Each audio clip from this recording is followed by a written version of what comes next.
The year was 2001 in a maximum security prison in Puente Grande, Mexico.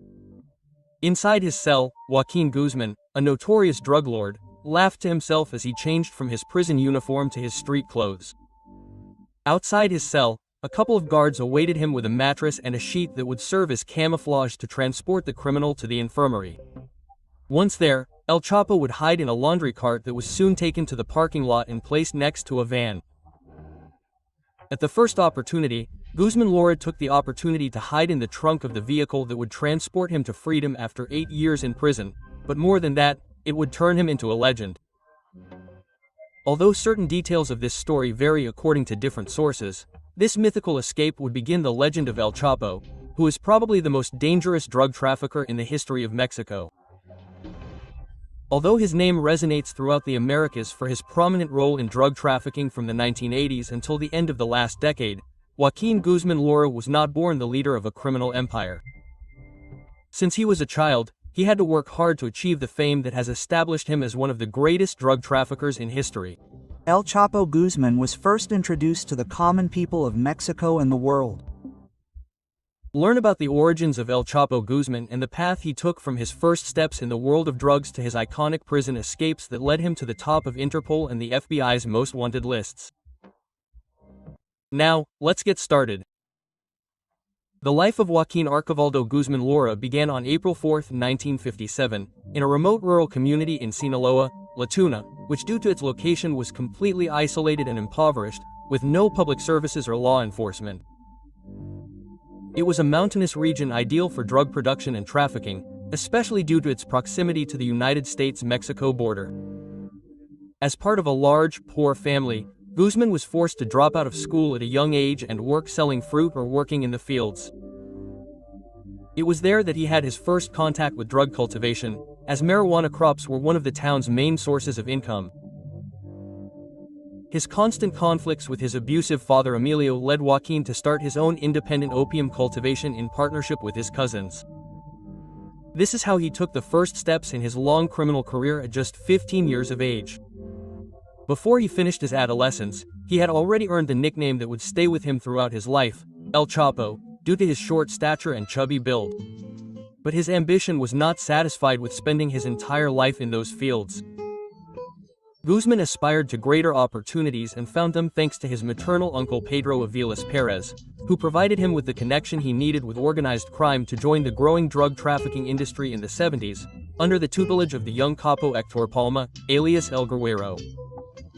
His job consisted of supervising the air transport of the merchandise from the Sierra Madre region, where the impoundments were located, to the areas near the border with the United States.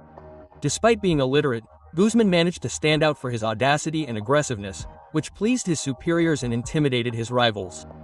This quickly attracted the attention of the largest drug cartel in the country at that time, the Guadalajara Cartel, who saw the potential in El Chapo and recruited him. Before long, Guzmán was working directly with Miguel Ángel Félix Gallardo, the largest drug lord in Mexico at the time, thus expanding his sphere of influence. In charge of logistics for one of the country's major cartels at just 20 years old, El Chapo had become a prominent figure in organized crime. By then, drug trafficking to the United States had undergone a major shift, as the Colombian cartels that had dominated the market through the Florida corridor and Caribbean routes faced increased surveillance by authorities, which interfered with their operations. As a result, the Cali and Medellin cartels gave Félix Gallardo control over the logistics of the shipment, taking advantage of Mexican routes to continue supplying narcotics to North America. This shift in trend gave a huge boost to the drug trafficking industry in Mexico, but it also caught the attention of the DEA, which infiltrated agents within the cartel. One of them, Enrique Camarena Salazar, managed to become close to the main capos, including the godfather Félix Gallardo. However, after the military raided a large plantation using information provided by Camarena, his cover was blown and the agent ended up being tortured to death in 1985. This event sparked an intense conflict between the White House and the Guadalajara cartel, which ultimately led to the capture of Félix Gallardo in 1989. During this period, Chapo Guzmán's influence within the cartel increased. Without its main leader and with many of its members behind bars, the Guadalajara cartel lost power. Félix Gallardo's former empire ended up being divided among various factions, leading to the founding of the Juarez Cartel, the Tijuana Cartel, and the Sinaloa Cartel. The latter was led by Ismael Zambada, Hector Palma, and of course, Joaquín Guzmán. It was from then on that Chapo's reign began. Guzmán controlled trafficking in western Mexico, which gave him a channel of access to the United States through the Tecate, Mexicali, and Sonora corridors. He also owned numerous residential properties scattered throughout the country in the names of his trusted people, which served as depots for drugs, money, and weapons. But the real secret to his rise above neighboring cartels was his ingenuity in evading increased surveillance measures at the air borders, which were the main conduit for drugs into the United States. Guzmán applied a distribution method in which he increased the number of planes and reduced the size of the load.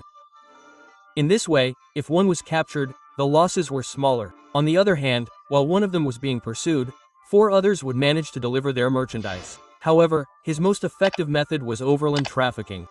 In the border area, Guzmán constructed an intricate network of tunnels to move drugs quickly and undetected. He and Palma also devised a plan to hide packages of cocaine in cans of hot peppers and send them by train to the United States, a strategy that allowed them to move large shipments. The enormous profits were used to buy the loyalty of various agents and officials at all levels and structures of government. Chapo's hands reached every corner and would soon spread throughout the world. All our Army and Navy units are constantly monitored. But the Sinaloa cartel's prosperity would soon hit a major obstacle: inter-cartel warfare. Tensions with the Tijuana cartel, led by the Arellano Felix brothers, would escalate until unleashing a conflict that would indirectly lead to the first capture of Chapo Guzmán. Between 1989 and 1993, Ramon Arellano Felix planned and executed multiple assassination attempts against Joaquín Guzmán Lora and Hector Palma, who would respond to his provocations with force. However, the war came to an end at the most unexpected moment. After yet another failed attempt, the Arellano Felix brothers decided to call it quits and return to their base in Baja California. But while they were waiting for their flight at Guadalajara International Airport, they learned that Guzmán had been spotted in the parking lot of the same place. Seeing a golden opportunity, they led their best men there, where they located the large white Marquis that Chapo supposedly drove. They opened fire without thinking in what was an overwhelming hail of bullets, but to their surprise, Guzmán was not in that vehicle, but in a green sedan a few meters away. Chapo would take advantage of the situation to escape to one of his safe houses. Shortly after, it would be revealed that the victim of the shooting had been the Cardinal and Archbishop of Guadalajara, Juan Jesus Posada Campo, one of the most prominent religious figures in all of Mexico. His assassination would mark the beginning of an intense manhunt driven by public opinion, the church, and politicians, a relentless hunt against those involved in the event that would expose the identity and face of Joaquín Guzmán on national television and in the newspapers. El Chapo knew it was only a matter of time before he was caught, so he quickly made arrangements to protect his family and the cartel's activities in the event he was captured. After getting his affairs in order, he obtained a false passport in the name of Jorge Ramos Perez with the aim of leaving the country while the storm passed.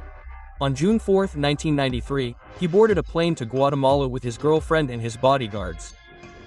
His plan was to leave a trail of footprints that would lead to the police while he settled in El Salvador. But everything fell apart when one of the military men, whom he had bribed, reported him to his superiors. Before long, the Guatemalan military tracked him down and he was extradited back to Mexico, where he was held in the Altiplano, a maximum security prison, before being finally transferred to Puente Grande with a 20-year sentence. But even that couldn't stop the expansion of Chapo Guzmán's criminal empire. During his 8 years in Puente Grande, his cartel continued to operate. Thanks to the extensive corruption network that Guzmán had been building over the years, it wasn't hard for him to bribe prison officials to obtain special privileges, so even behind bars he maintained a comfortable and opulent lifestyle. He practically ran the place as he pleased and even had contact with the outside world, remotely controlling the Sinaloa cartel's operations after his associate Palma was arrested in 1995. With no life-threatening rivalries, he could focus entirely on growing his operations.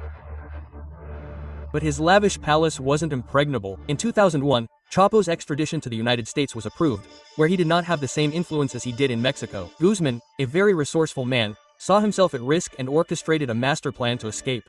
Through bribes, he managed to extend his influence over several guards, including the prison director, who helped him escape by means of a laundry cart. According to reports, around 80 people were involved in his intricate plan, which cost $2.5 million. Upon his release from prison, Chapo returned to personally leading the Sinaloa cartel, setting his sights on expanding his territory of operations. To achieve this, in 2004 he met and conspired with other drug lords to assassinate Rodolfo Carrillo Fuentes, head of the Juarez cartel. This act broke the non-aggression pact that the cartels had maintained for a decade and began a new drug war in Mexico that would this time claim many more victims.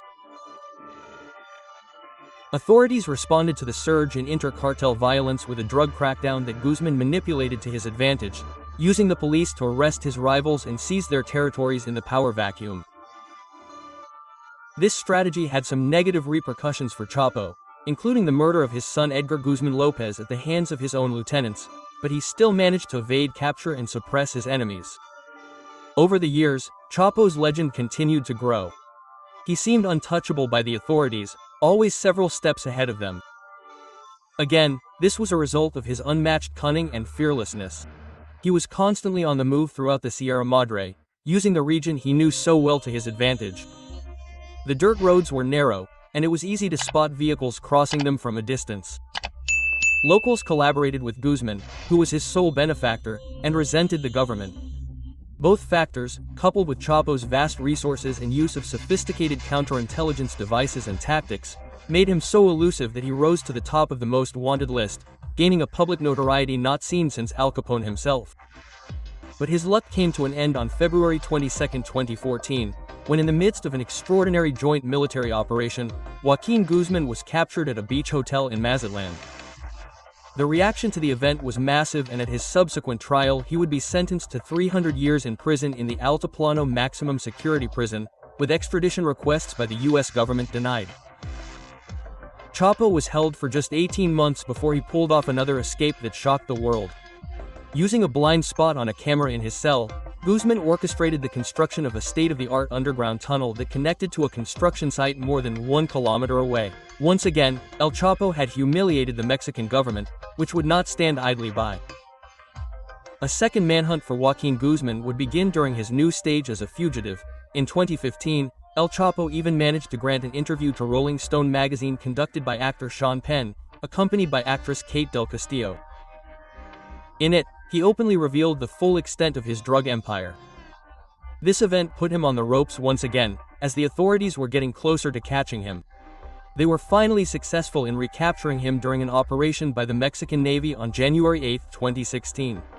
This time, Mexico did immediately agree to Guzmán's extradition to the United States, where his trial lasted 3 years and he was sentenced to life in prison in a super maximum security prison, ADX Florence in Colorado. Although El Chapo Guzmán's criminal career seems to have come to an end, his legacy lives on. The Sinaloa cartel remains the largest and most prosperous in Mexico. Its escapes have been mythologized in popular culture, and its infamous crimes have inspired multiple television series and songs. And although there is much that remains unknown, it is clear that El Chapo Guzmán will go down in history alongside the likes of Pablo Escobar and Al Capone. What do you think of this character? If you enjoyed the video, leave a like and share it with your friends. See you next time.